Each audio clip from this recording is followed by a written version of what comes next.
다 주의 것이니 세상 평안과 위로 내.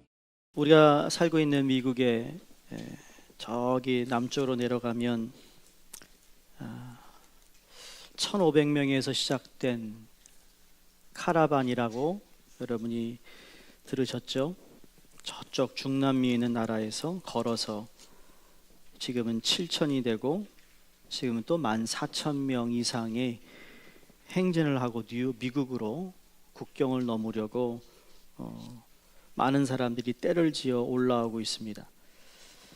무더운 날씨에 제대로 먹지 못하면서 이렇게 국경이 나눠진 것을 또 넘으려고 하는 그러한 여러 가지 모습들을 보면서 이 국경이라는 것이 나라를 가르는 것도 있지만 또 역사를 보면 지금까지도 국경이 있어서 한쪽은 너무 못 살고 한쪽은 너무 잘 살고 또 잘 사는 나라에서는 어떻게 하든지 그 국경을 넘는 것을 막기 위해 담을 쌓기도 하고 또 어떤 것에서는 이념이 다르기 때문에 담을 쌓고 또 어떤 것에서는 종교가 달라서 담을 쌓고 그러한 일들이 참 많다라는 것을 깨닫게 됩니다. 한국의 어떤 프로그램 가운데 국경을 넘어다니면서 국경이 생겼던 이유가 뭐고 담이 생겼던 것이 무언가라는 역사를 이렇게 더듬어 보는 어떤 그런 것을 본 적이 있어요. 그러면서 이스라엘을 땅을 밟으면서 이스라엘 땅에도 여전히 보이지 않는 담, 보이지 않는 국경이 놓여 있는 것을 이렇게 소개하는 것을 보면서 기독교인이다 보니까 오히려 이스라엘의 땅에 대한 관심이 더 있어서 그런지 더 제가 좀 관심을 갖고 보게 되었습니다. 우리가 아는 대로 이스라엘 땅에는 아브라함의 후손들이 살고 있죠. 세 종교가 공존하고 있는 것이 이스라엘입니다. 유대교가 있고 이슬람교가 있고 기독교가 있습니다. 원래는 구약에서 신약으로 이어지면서 또 예수님이 이스라엘 땅에서 태어나시고 그리고 유대인들이 살았는데 로마가 들어와 가지고는 솔로몬의 예루살렘 성전을 부수고 그러니까 그 유대교가 교인들이 다 디아스포라 흩어집니다. 디아스포라라는 단어가 거기서 나왔어요. 흩어졌던 민족이 1948년에 다시 유엔과 영국과 미국의 힘을 얻어서 독립국가로 선언하고 선포하여 그래서 그 땅을 다시 들어와 거기서 정착하고 살아가는 가운데 또 문제가 생깁니다. 먼저 번 살고 있던 팔레스타인 사람들을 다 몰아내는 바람에 서로가 분쟁이 있고 싸우고 지금도 사람들이 죽고 위협 속에 살아가는 가운데 그 어느 장벽보다도 높은 그 독일과 서독과 동독을 나누었던 베를린 장벽의 2배 이상의 벽을 세워놓고는 저쪽 사람들이 넘어오지 못하게 하고 넘어올 때는 하루 종일 몇 시간 정말 이건 어떤 동물을 창살에 넣고 사람을 통과시키는 것처럼 그런 어려움을 겪고 있는 그러한 땅. 그럼에도 불구하고 또 거기에 또 기독교인들이 있죠.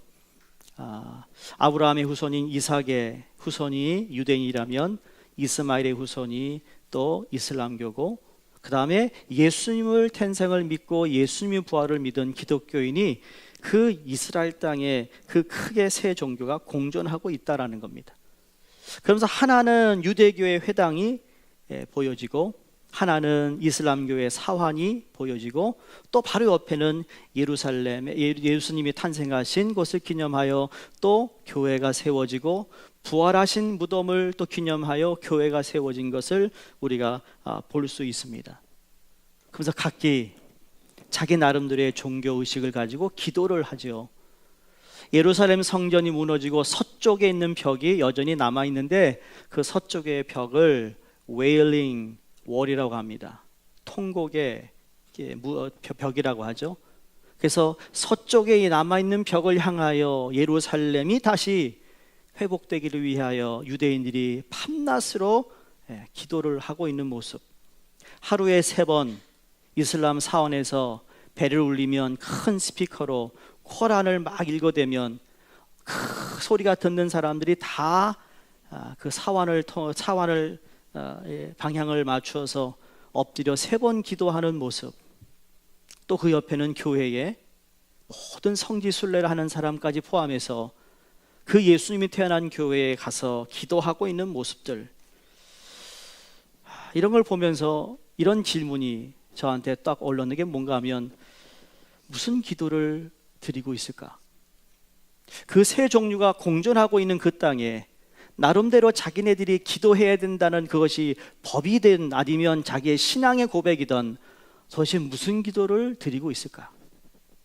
그 기도의 내용은 잘 모르지만 분명히 자기 어떤 개인의 기도 제목이 있을 것이고, 어떤 사람 민족을 위한 기도를 할 것이고, 어떤 사람 나라를 위해 기도할 것이고, 어떤 사람은 그 팔레스타인 이스라엘 지역의 평화를 위해 기도할 것이고, 어떤 사람들은 더 넓게 세상의 평화를 위해 기도하는 사람도 있지 않을까 생각을 합니다만, 그보다 더 중요한 질문이 있습니다. 얼마나 기도가 더 필요할까라는 질문입니다. 1년도 아니고 몇백 년도 아니고 몇천 년 동안 그러한 형식으로 기도해온 그들의 기도가 얼마나 기도가 더 필요할까? 민족의 평화를 위해 얼마나 기도가 더 필요할까? 개인의 어떠한 하나님께 간구하는 기도, 얼마나 기도가 더 필요할까? 아니면 전 세계를 바라보면서 평화를 위하여 기도하는 그 사람들의 기도는 얼마나 기도가 더 필요할까? 저와 여러분도 예수를 믿고 하나님을 믿고 우리가 신앙생활하는 가운데 기도합니다. 벌써 제가 기도라는 제목으로 설교를 시작한 지 이제 한 달이 채 좀 넘었는데, 여러분 이 기도 어떻게 생각하십니까? 하나님께 하는 기도일까요? 아니면 사람이 들으라고 하는 기도일까요? 정말 하나님의 뜻에 맞는 기도일까요? 아니면 내 뜻이 이루어지기를 위한 기도일까요? 하나님의 나라가 임하기를 위한 기도일까요? 아니면 내 나라가 임하는 기도가 기도를 위한 기도일까요? 오늘날 이 시대의 병 중에 하나는, 어제도 아침에 새벽에 말씀드렸지만 진실성을 상실한 것이라고 생각합니다. 거짓말을 밥 먹듯이 합니다. 교회를 다니는 사람도 거짓말을 그렇게 잘합니다. 교회에서도 거짓말을 합니다. 진실성이 없습니다. 아무리 아름다운 찬양을 하고 아무리 아름답게 기도를 하고 아무리 우리가 거룩하게 예배를 드려도 진실성이 없으면 아무것도 아니라는 거죠. 다니엘서 6장에 다니엘이 사자굴에 던져진 것은 진실했기 때문이었습니다. 하나님을 향한 진실이 다니엘에게 있었습니다. 자기를 죽이려고 하는 음모가 있는 조서에 왕이 도장을 찍은 것도 알았지만 그 도장을 찍힌 것을 보고도 자기 집으로 돌아와서 전에 하던 대로 예루살렘 성전을 향하여 창문을 열고 하루에 3번 기도하는 다니엘은 그걸 하면 사자굴에 던져짐을 알면서도 불구하고 그는 기도했습니다. 그게 그의 진실함이었습니다. 하나님을 향한 진실함이 그의 삶의 그대로 배어 나왔다라는 거죠. 어제 말씀드린 대로 하나님과 약속에 다니엘은 진실했습니다. 하나님과 맺은 언약에 진실했다라는 거죠. 하나님, 내가 무슨 일이 있어도 하나님께 약속한 이 기도의 시간만큼은 내가 철저히 지키겠다고, 그래서 이것을 방해하는 모든 것들, 내 신앙의 장애물이 되는 것들, 그것이 먹는 것이 되었던 마시는 것이 되었던 이것이 내 신앙의 장애가 된다면 하나님, 나 이것을 다 내려놓고라도 하나님 앞에 진실해지기를 원합니다. 그 진실이 표현됐습니다. 다니엘은 물과 채소를 먹으며 하나님 앞에 결단을 내림을 시작해서 그의 다니엘의 인생이 달라지고 그 기도의 삶이 능력으로 바뀌고 그 능력의 삶이 그 고대 가장 강했던 세 나라의 왕을 섬기는 신하로 남게 됩니다. 그 내용에 진실했던 다니엘이 하나님께 쓰임받고 또 쓰임받을 수 있었던 것, 즉 단기전이 아니라 장기전으로 나갈 수 있었던 것, 신앙생활이 오늘 내일 하는 것이 아니라 내가 죽을 때까지 해야 하는 신앙이기에 그 내용이 진실해야 된다는 사실이죠. 진실하면 두려워하지 않습니다. 담대해집니다. 용감합니다. 진짜 칼이 내 목에 들어와도 용감해지는 것입니다. 왜? 주님은 아시기 때문이죠. 기도가 그렇다라는 거죠. 하나님이 들어주시고 응답해 주신다는 것을 믿습니다. 그건 내 때가 아니라 하나님의 때를 기다릴 수 있기 때문에 내가 참는 것이고 인내하는 것이죠. 기도가 실제적으로 효과가 있다라는 것을 믿는 것입니다.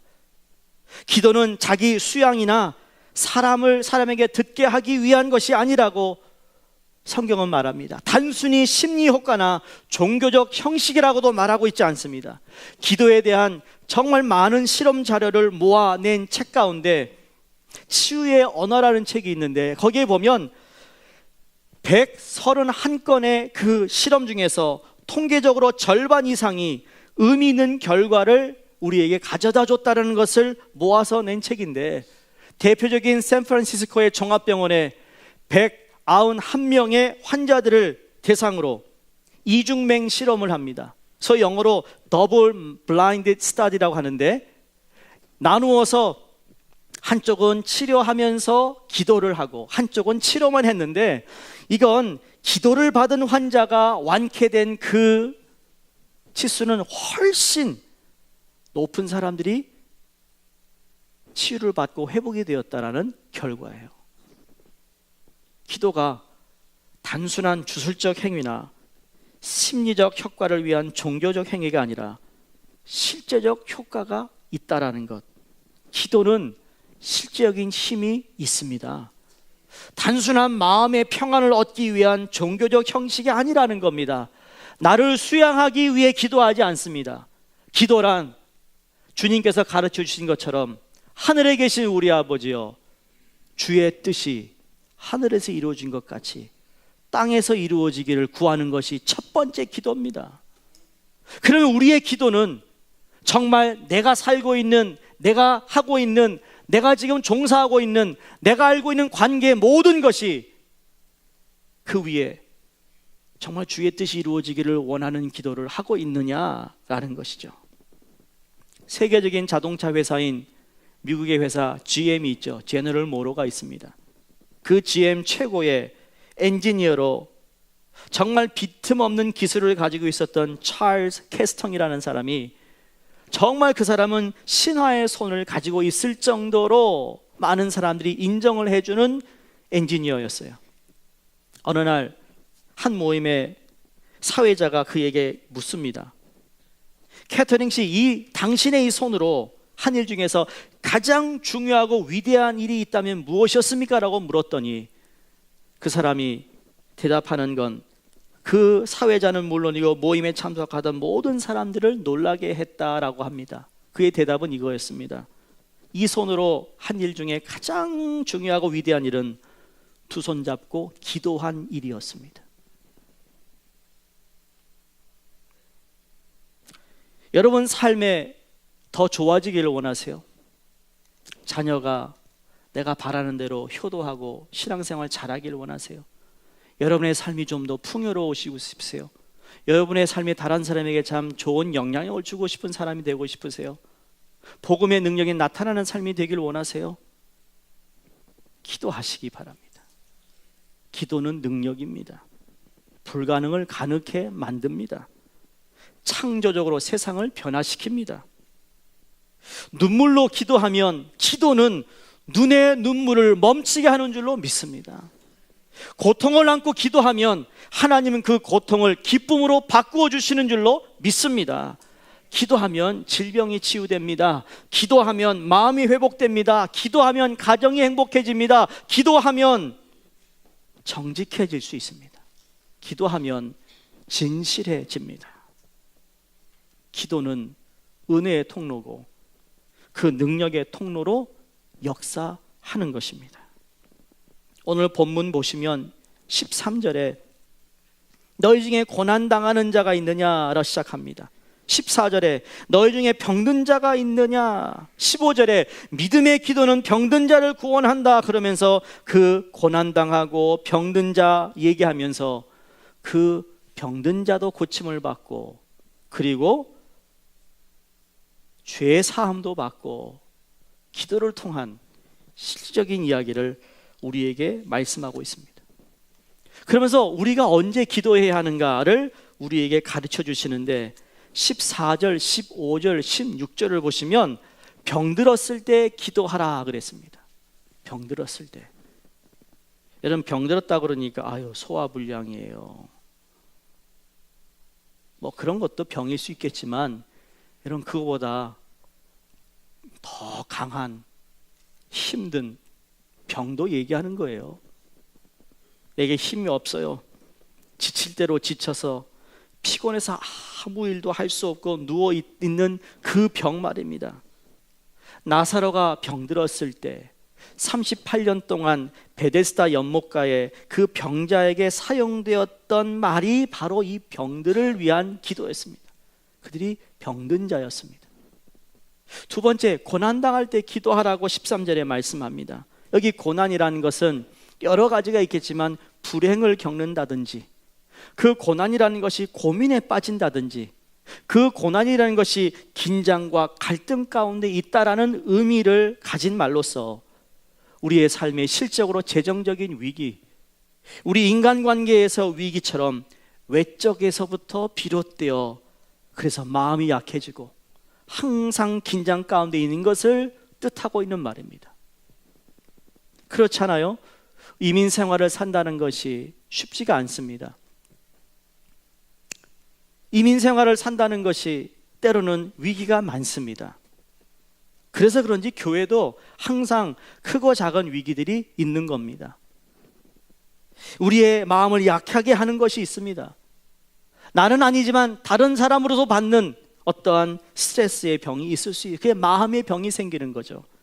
많은 어려움을 당하다 보면 마음이 그 병에서 헤어나오지를 못합니다. 그래서 기쁨이 사라집니다. 감사도 없어집니다. 우울해집니다. 삶의 희망도 의욕도 사라집니다. 바로 이 고난당할 때 기도하라 말씀합니다. 또 언제 기도하라고 말씀합니까? 15절에 죄를 지었을 때 기도하라 그랬어요. 이건 영의 병을 이야기하고 있어요. 죄로 인하여 심각한 영적 질병을 앓을 수 있다는 거죠. 그런 사람들은 천국에 대한 기대도 없습니다. 영적으로 무감각해져 있기 때문이죠. 여러분, 이 죄라는 것이 구약 성경에 내 팔이 짧아서 너를 구원시키는 것도 구원 못하는 것도 아니요, 내 귀가 멀어서 듣지 못하는 게 아니라 너와 내 사이에 이 벽이 있는데, 죄로 인한 벽이 있는데 이것을 허물기 전까지는 그 기도가 응답되지 않는다고 성경은 말합니다. 어떤 사람들은 여러분 죄 때문에, 죄가 어떤 일을 하는가, 교회에 나가기 싫어합니다. 신앙생활이 고리타분하다 생각됩니다. 하나님의 존재에 대하여 회의감이 듭니다. 마치 몸이 병들면 음식을 먹기 싫듯 말씀은 듣고 보고 싶은 마음이 없어집니다. 더 나아가서는 교회 식구들을 만나 교제하는 것까지도 부담스러워합니다. 그러니까 육신적, 정신적, 영적으로 병들었을 때 기도하라는 것이죠. 여러분, 우리의 삶에 어떤 병이 들었는지 전 모르지만 여러분 그때 기도해야 됩니다. 기도로 내 감정을 이겨야 합니다. 기도로 나를 눌러야 합니다.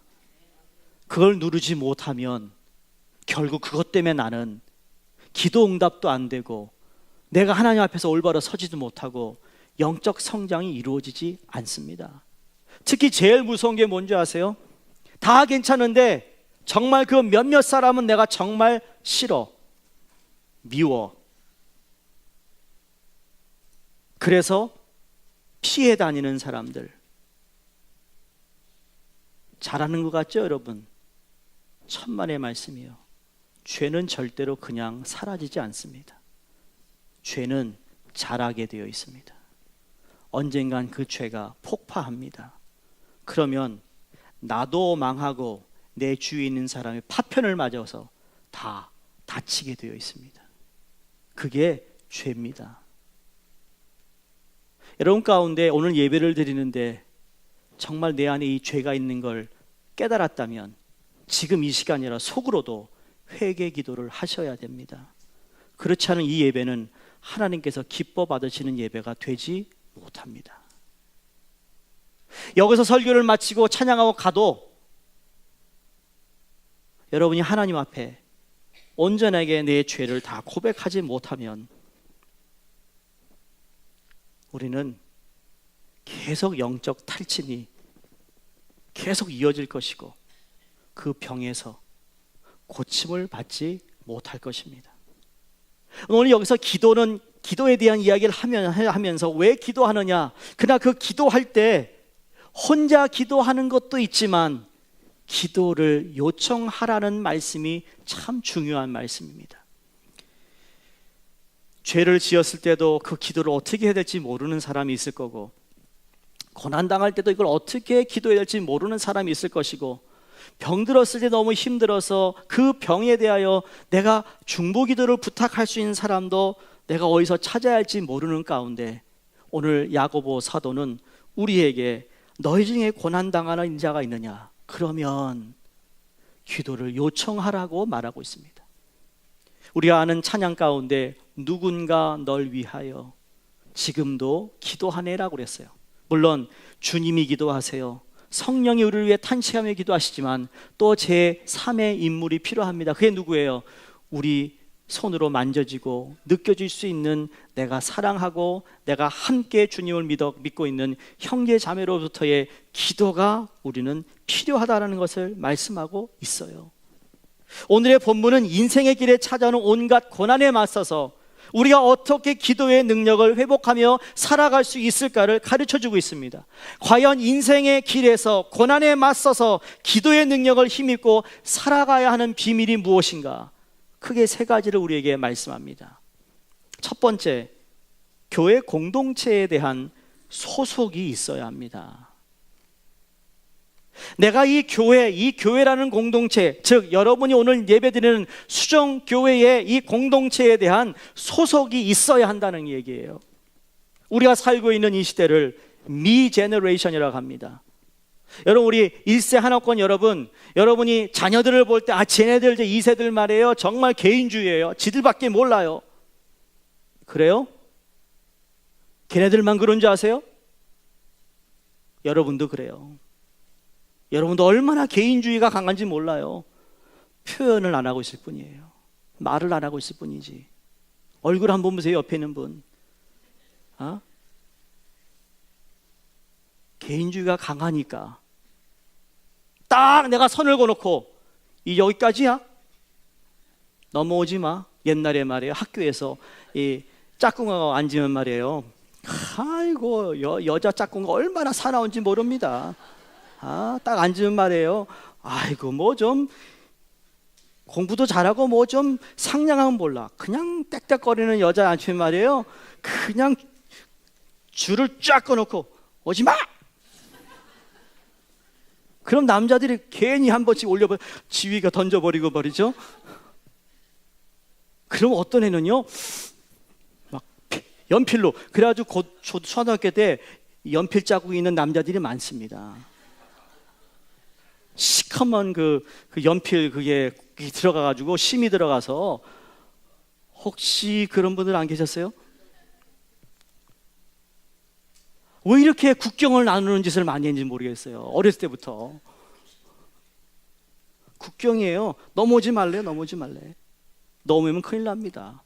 그러면 넘어가가지고 뭐 하면 그냥 여자들이 다들 일어나가지고 막 덤벼드는데, 아유, 그냥 불쌍해서 안 싸우는 거죠.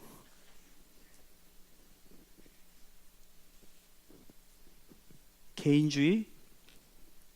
영어 꼬마 있는 게 아니에요. 1세도도 영어 그만큼 있어요. 여러분이 잘 컨트롤하고 아주 고상하게 잘 포장하고 있으니까 안 보일 뿐이죠.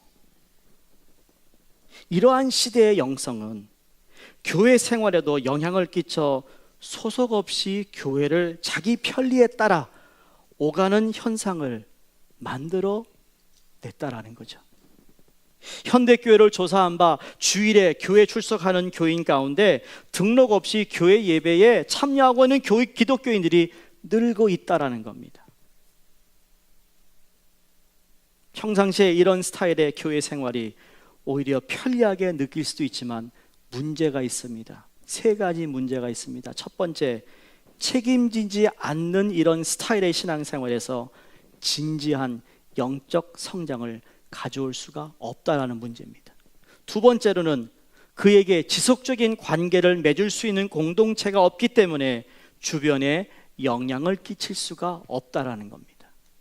세 번째로는 더 큰 문제가 뭔가 하면 그가 인생에 도상에서 위기를 경험할 때 그를 영적으로 도와줄 사람이 없다라는 겁니다. 오늘 본문에 보면 우리가 질병의 고난을 만날 때 14절에 교회의 장로들을 청하라 그랬습니다. 여기에 장로라는 장로는 교회 어떤 직분을 받은 장로만을 이야기하지 않습니다. 평신도 지도자들을 의미하기도 합니다. 그런데 그 소속이 되어 있지 않으면 여러분 어떤 지도자들을 찾아가 기도를 요청하겠어요? 또 여러분 가운데 기도 요청할 만한 사람이 있어요? 이 기도 요청하죠? 이런 말도 하는데 그건 교만한 말이에요. 물어보지 않았기 때문이에요. 내가 저 사람보다 훨씬 낫고 우월하다는 생각을 가지고 있으니 그게 교만이죠. 현대인들은 한동안 소속이 없는 것을 자유로 오해하고 신앙생활하는 사람들이 있다라는 거죠. 여러분 20세기에 유명했던 드라마 중에 뿌리라는 드라마가 있습니다. 다 보셨나요? 못 보신 분은 유튜브를 찾아가 보시기 바랍니다. 좋은 작품들은 좀 보세요. 드라마만 보지 마시고. 이 뿌리라는 드라마가 어떤 내용일까요? 쿤타 킨테 아시죠? 뿌리라는 이게 한동안 이제 마른 대가 되면서부터 미 개인주의가 하다 발전하다 보니까 현대적인 어떤 운동의 무브먼트가 뭐냐면 공동체 운동이었어요. 결국은 뭐예요? 그 후손이 노예로 팔려온 그 후손이 정말 이제는 모든 고난을 가지고 살아가는 그 흑인 후손이 자기의 증조 할아버지의 그 뼈를 그 뿌리를 찾아 올라갑니다.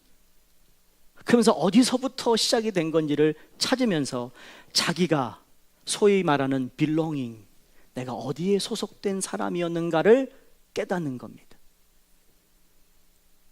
여러분 미국에 ancestry.com이 있죠.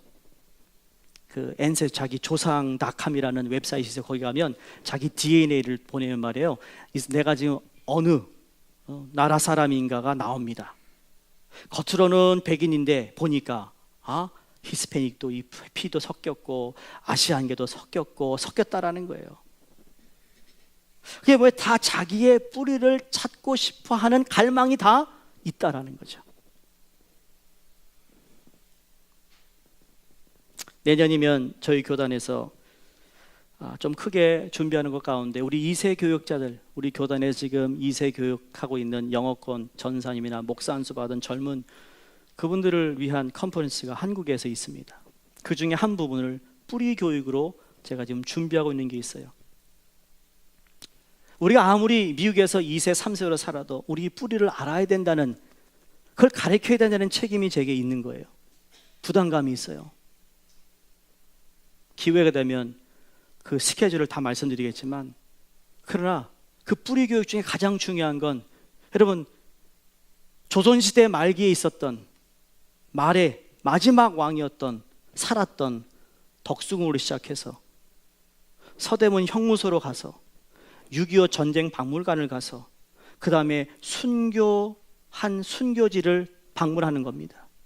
지금 우리 한국교회가 미국에서 이렇게 교회로 하나님이 복을 주신 이유가 그냥 된 것이 아니라 수많은 사람들의 죽음과 눈물과 기도를 통해 이루어졌다는 것을 자네들이 알아야 된다는 거예요. 그래야 그들이 제대로 된 정신을 가지고 그 다음 세대를 가리키지 않겠냐라는 거죠. 왜?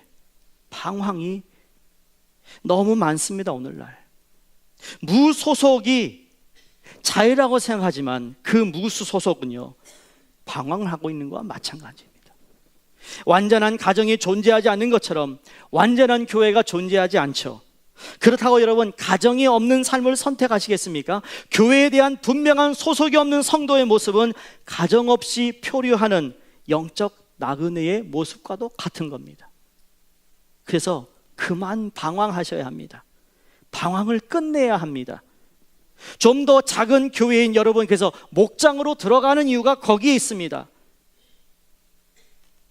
그래야 거기서 내가 누군가로부터 기도를 받습니다.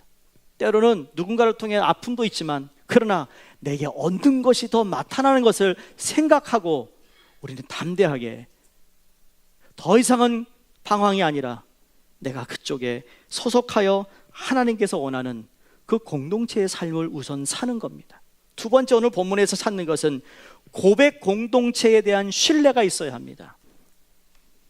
신학자들이 다른 세속 공동체와 이 교회를 구별할 때 그 특성을 어떻게 얘기하는가 하면 교회를 가리켜 교회는 고백 공동체다 그랬습니다. 우리는 다 똑같은 것을 고백합니다. 뭘 고백하고 있죠? 예수 그리스도가 우리의 구원자시다, 나의 주인이시다. 아멘입니까? 이거 고백 안 되는 분은 저를 만나셔서 저랑 공부를 하시든지 1대1 해서라도 이게 정확해져야 됩니다. 고백 공동체입니다. 야, 사람들이 날 누구라 하더냐? 베드로가 주는 그리스도시요 살아계신 하나님의 아들, 이 고백되는 거예요. 이 고백 안 되면 안 되는 거예요. 그래서 고백 공동체입니다.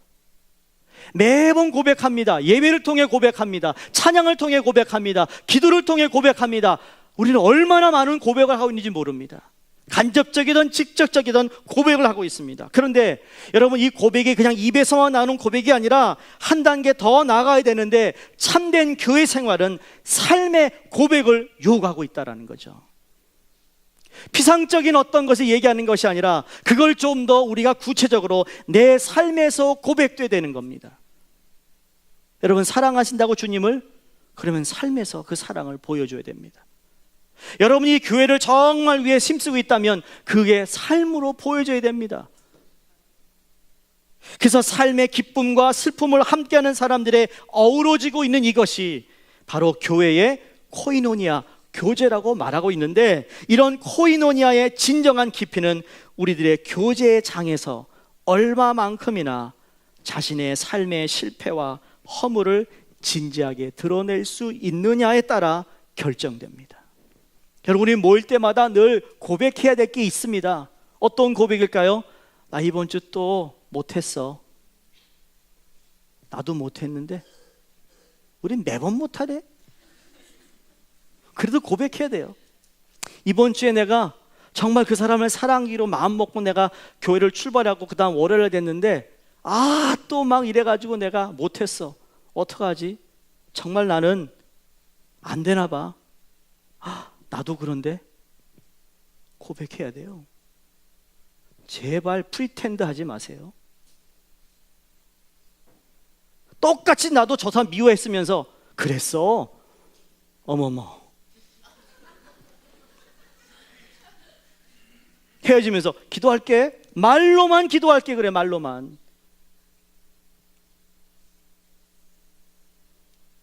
목사님 열심히 해도 못했는데요. 그거 인정해요. 그러면 그 다음에 보여주면 돼요. 그래도 내가 노력하고 있던 보여주면 돼요. 그런데 말로만.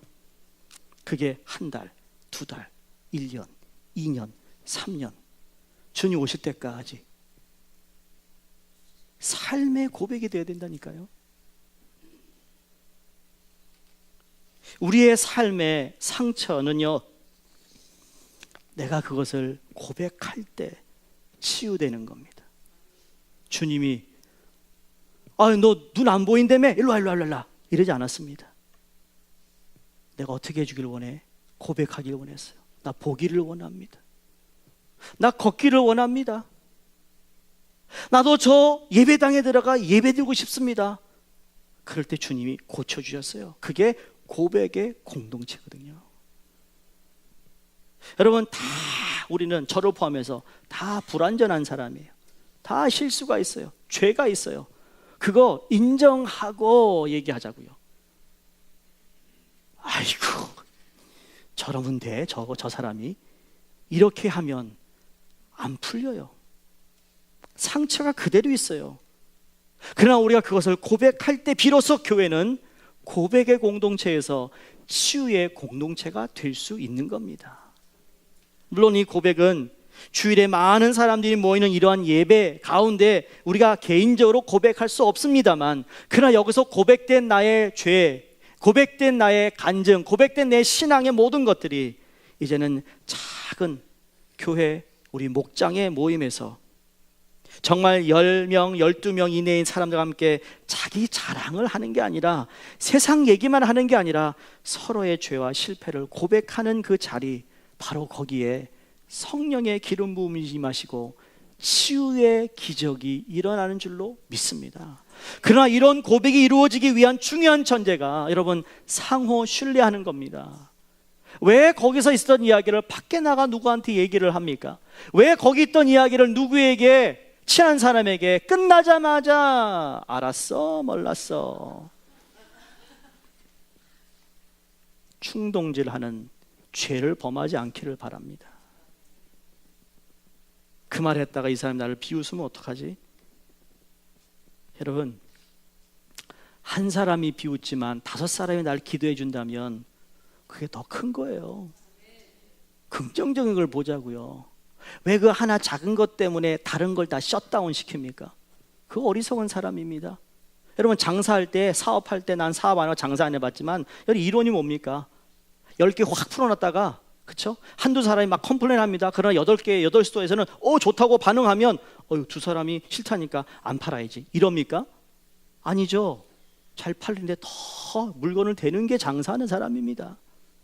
제가 지난번에 바나나 얘기했잖아요. 장사를 못해.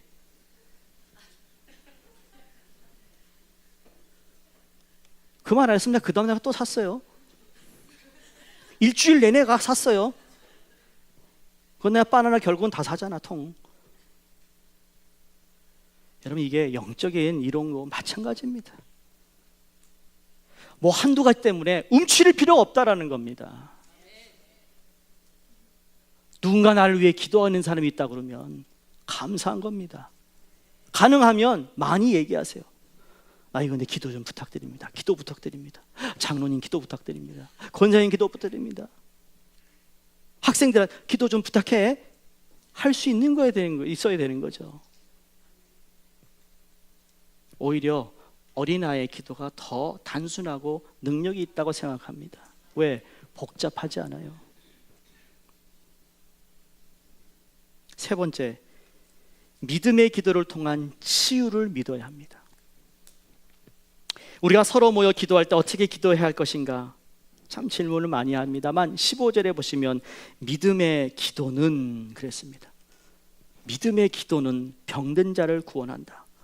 믿음으로 기도한다는 말은 우리가 기도하는 순간 믿음을 통하여 하나님과 연결되는 것을 의미합니다. 여러분, 기도할 때 내가 기도하는 그 대상이 나의 하나님이세요. 나의 구세주세요. 나를 도우신 분이라는 것이 자동적으로 연결이 되는 순간이에요. 그냥 내가 와가지고 그냥 중얼중얼 그냥 얘기하는 게 아니라 내가 기도하는 그 순간, 주님 부르는 순간 그분과의 연결이 되어지는 거예요. 믿으세요? 그 믿음으로 연결됐을 때 하나님께서 그 믿음의 고백을 들으시는 거죠. 그래서 참으로 우리를 위해 기뻐하십니다. 우리를 의롭다 하십니다. 믿음으로 의인된 우리의 기도에 귀를 기울여 주시고 우리를 구원해 주십니다. 그때 보세요.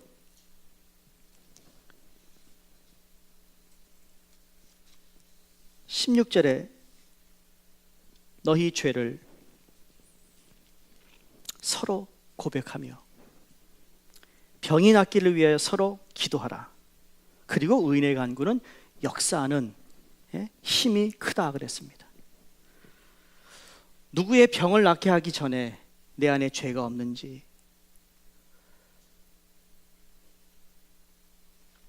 내가 하나님과 저 사람 사이에 담을 쌓고 있는 건 아닌지를 먼저 확인하라는 거예요. 왜냐하면 물은 흐르게 돼 있어요. 운해도 흐르게 돼 있어요. 흘러서 소통이 돼야 돼요. 절로 넘어가야 되는 거죠. 국경이 있고 담이 있으면 그것이 담 때문에 저쪽으로 넘어갈 수가 없는 겁니다. 마찬가지로 죄를 고백하는 일이 중요하다. 내가 지난번에 그런 일이 있었는데 내가 생각해 보니까 너무 내가 심하게 얘기한 것 같아. 미안해. 정말 미안해. 나를 위해 기도해 줘. 내가 그런 성격이 있어. 고백하는 순간 성령이 내 안에서 역사합니다. 아이고 잘했다. 그래. 그러면 그걸 듣는 사람이 마음을 강팍했다 하더라도 성령이 그 마음에 노크를 합니다. 야, 참 진실하다. 저 마음이 내게 전달되는 거죠. 그런 마음이 열리게 돼 있어요. 그리고 서로 기도할 때 하나님께서 그 안에 놀라운 영의 교제가 이루어져 주의 뜻을 이루는 기도가 되는 것이죠. 저는 우리 교회 모든 성도님들, 우리 목장의 교제 안에서 이런 치유와 회복을 경험할 수 있기를 간절히 기도드립니다. 한 가지 말씀드리고 말씀 마칩니다. 아프리카 산골 작은 마을에 복음이 들어와 마을 사람 거의 모두가 예수를 믿게 되었대요. 이 사람들은 선교사님의 가르쳐준 그대로 기도의 삶을 생활화하기로 시작했다고 합니다.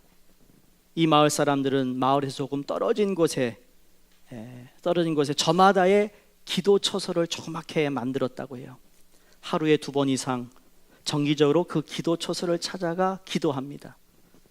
마을에서 그 기도처에 이르는 곳까지 여러 사람들이 자기 기도 처소를 가니까 늘 다니니까 자동적으로 기도길이 생겼는데 그 기도길을 보면서 그 마을 사람들이 각자의 기도길이다, The prayer path라고 하든지 아니면 The life way라고 해서 나의 생명의 길이다 라고 부르기 시작합니다. 오늘 생명의 길 갔다 왔어? 오늘 그 갔다 왔어? 라고 묻는 그것에 격려하며 서로가 참 기도 생활하는데, 그런데 누군가가 기도를 게을리하고 기도 처소를 찾지 않으면 그것에 풀이 자라다라는 거죠. 그러면 신앙의 친구가 조용히 찾아가 이렇게 말해준다고 합니다. 형제님, 자매님, 생명길에 풀이 많이 자랐어요. 그거 변화가 없으면 그 친구 몇 사람이 함께 대신 그 기도 처소를 찾아가서 기도해 준 다음에 그들의 친구를 다시 찾아와 이렇게 말합니다. 형제님, 자매님, 우리가 형제님의 생명길을 닦아 놓았어요. 주님이 거기서 형제님을 기다리시는데 저희가 함께 가 드리겠어요. 그러면 그들은 며칠간 그 형제와 함께 그 길을 동행하며 기도의 회복을 도왔다라는 아름다운 이야기가 있습니다. 오늘 본문 말씀은 딱 한 가지입니다. 서로 기도하라입니다. 서로를 위해서 기도하라. 이것이 바로 우리 교회에서 일어날 수 있기를 주의 이름으로 축원드립니다. 이게 교회가 성경이 우리에게 말씀하시는 서로 기도하라. 병든 자를 구원받게 합니다. 주께서 그 사람을 일으켜 주십니다. 죄를 사하여 주십니다. 수많은 역사가 일어날 것입니다. 메마른 땅에 단비가 내릴 것입니다. 서론에 제가 생각했던 것 가운데 도대체 무슨 기도를 하고 있을까? 얼마나 기도가 더 필요할까? 여러분, 얼마나 더 기도가 필요한가요? 우리가 지금 하고 있는 이 기도, 여러분의 기도 제목, 얼마나 기도가 더 필요할까? 여러분, 답은 한 가지입니다. 주의 뜻이 이루어질 때까지 기도하는 겁니다. 저 사람을 위해서 내가 언제까지 기도해야 됩니까?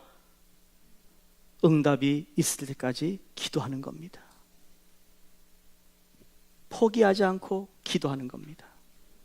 여러분의 목장에서 목원들을 위해 더 기도하시고 성도들을 위해 더 기도하시고 나하고 마음이나 생각이 맞지 않는다 할지라도 기도를 통하여 몇천 년 동안 기도하고 있는 그들의 기도가 언제 이루어질지 모르지만 지금까지 기도하고 있는 저 이스라엘 땅에 오늘도 여러분이 반복해서 드려지는 그 기도, 얼마나 더 기도가 필요한가? 어쩌면 우리가 죽을 때까지 필요한 기도가 아닐까 생각을 해봅니다. 그러므로 서로 기도하라. 이 말씀이 여러분에 새겨지고 입술의 고백이 삶의 고백으로 이어지기를 주의 이름으로 축원드립니다. 기도하겠습니다.